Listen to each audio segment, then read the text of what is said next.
ప్రభు యొక్క ఘనమైన నామాన్ని బట్టి ప్రతి ఒక్కరికి వందనాలు చెల్లిస్తున్నాను. ప్రతి ఒక్కరు కూడా ఉన్నతమైన శిఖరాలు ఎక్కాలని కోరుకుంటూ ఉంటారు. వారి జీవితంలో మంచి అభివృద్ధి సాధించాలని, వారి కుటుంబం ఉన్నతమైనటువంటి స్థితిలో ఉండాలని ఎంతగానో పాటుపడేటువంటి వాళ్ళు ఎంతోమంది ఉన్నారు. కానీ ఈరోజు ఉన్నతమైన శిఖరాలు ఎక్కడం అంటే అది సామాన్యమైన విషయం కాదు. దాని కొరకు నువ్వు ప్రత్యేకంగా కష్టపడినప్పుడే అటువంటి ఉన్నతమైనటువంటి శిఖరాలు ఎక్కడానికి అవకాశం అనేది ఉంది. ఒకడు ఎంతగా అయితే కష్టపడతాడో వాడు అంతగా సంపాదించుకోగలుగుతాడు. సంపాదించుకున్నదే నిలబెట్టుకుంటాడో లేదో కూడా దాని గురించి మనం చెప్పలేం.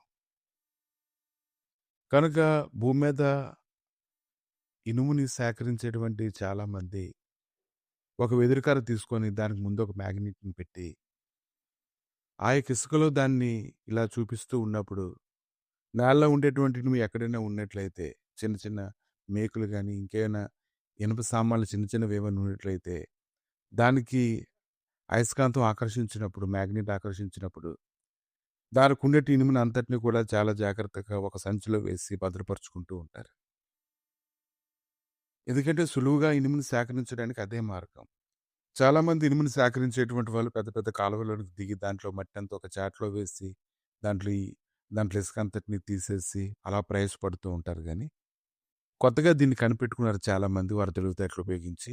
ఒక వెదురుకర్రకి మ్యాగ్నెట్ పెట్టి దాన్ని ఇసుకలో ఇలా చూపించడం ద్వారా అక్కడున్నటువంటి ఐరన్ అంతా మ్యాగ్నెట్‌కి అంటుకోవడం ద్వారా సులువుగా సంపాదించుకోవడం ఎలాగో వారు నేర్చుకున్నారు.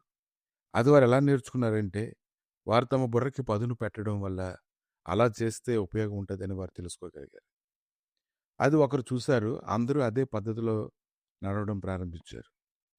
కానీ ఈరోజైతే నువ్వు ఉన్నతమైన శిఖరాలు ఎక్కాలంటే అది నీ సొంత జ్ఞానాన్ని బట్టి కాదు గానీ, కీర్తన గ్రంథము 1 అధ్యాయము 2 వచనం చూస్తే, యెహోవా ధర్మశాస్త్రమునందు ఆనందించుచు దివారాత్రము దానిని ధ్యానించువాడు ధన్యుడు.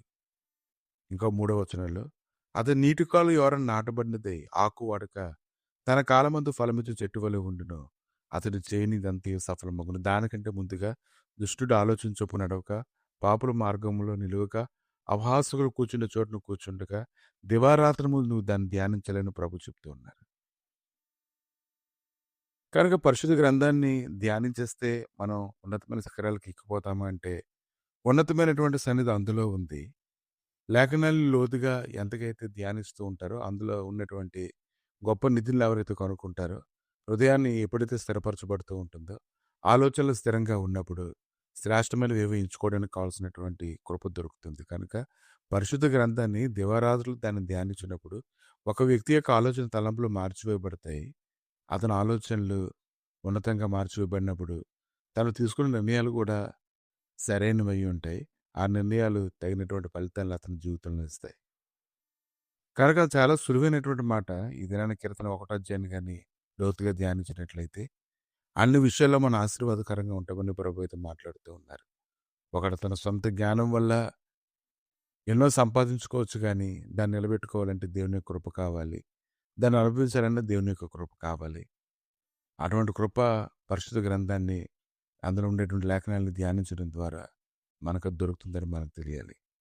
కాబట్టి ఉదయకాలాన్ని మొట్టమొదట నువ్వు అభివృద్ధి చెందాలని గాని నువ్వు కోరుకున్నట్లయితే, మొట్టమొదట నువ్వు చేయవలసిన పనేంటంటే, పరిశుద్ధ గ్రంథాన్ని దివారాత్రులు దాన్ని ధ్యానించు. అప్పుడు నీ మార్గాలన్నీ సరళమవుతాయి. ఆలోచించడం అనేది నీకు తెలుస్తుంది. దేవుని శ్రద్ధగా వెతకడం ఎలాగో నువ్వు కనుక్కుంటావు.